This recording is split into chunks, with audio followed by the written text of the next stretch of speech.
Hai, aku Cita Angelika Tambunan dari program studi ilmu kelautan.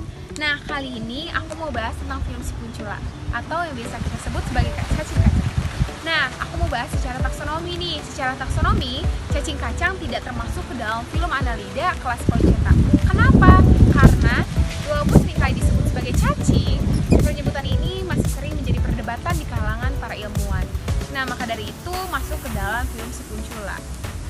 Sebagai contoh, di Pulau Nusa Laut, Maluku Tengah ditemukan si Kuncula jenis Sipunculus yang seringkali menjadi bahan pangan bagi masyarakat setempat. Nah, selanjutnya tempat hidup atau habitatnya. Cacing kacang biasa hidup di daerah pesisir, khususnya atau terutama dia hidup di padang lamun, di terumbu karang atau juga di hutan mangrove. Nah, untuk informasi selanjutnya akan dijelaskan oleh Clara. Silakan Clara. Halo, perkenalkan nama saya Clara Fati. Saya akan menjelaskan tentang sistem pencernaan dan sistem reproduksi pada film Si Kuncula. Seperti yang sudah dijelaskan oleh Citra sebelumnya, biota ini disebut bentos atau hewan yang hidup di dasar perairan. Pada umumnya, mereka hidup pada substrat yang berpasir atau yang berlumpur dengan cara membuat lubang. Ada juga yang hidup di sela-sela batu karang.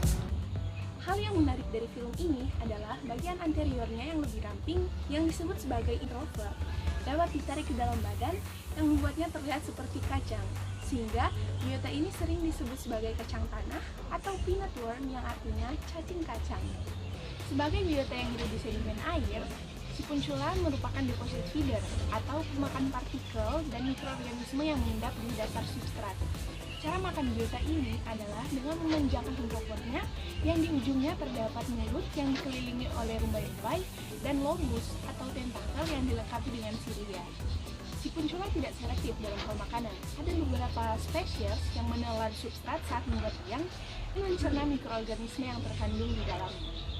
Untuk sistem pencernaannya sendiri sudah lengkap dengan mulut yang terhubung ke esophagus dan usus yang memanjang dan melipat dari ujung posterior menuju ke anterior yang memilih seperti pegas dan anus yang berada di ujung anterior di bagian dorsal. Selanjutnya kita akan membahas tentang sistem reproduksi pada film Si Kuncula.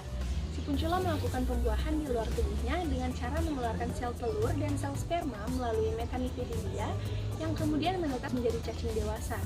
Namun ada juga yang melalui tahap larva tropokor yang berenang bebas 1 hari sampai 1 bulan yang kemudian bermetamorfosis menjadi cacing muda dan turun ke dasar perairan. Mengapa demikian? Karena si Kuncula merupakan biota bentos.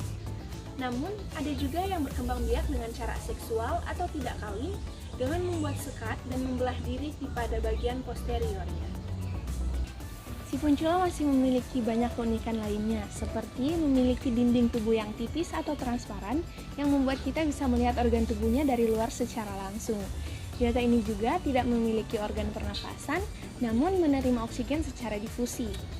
Dan si Kuncula juga tidak memiliki sistem peredaran darah, tetapi memiliki cairan selom yang membantunya mengedarkan darah yang terkandung hemeritin.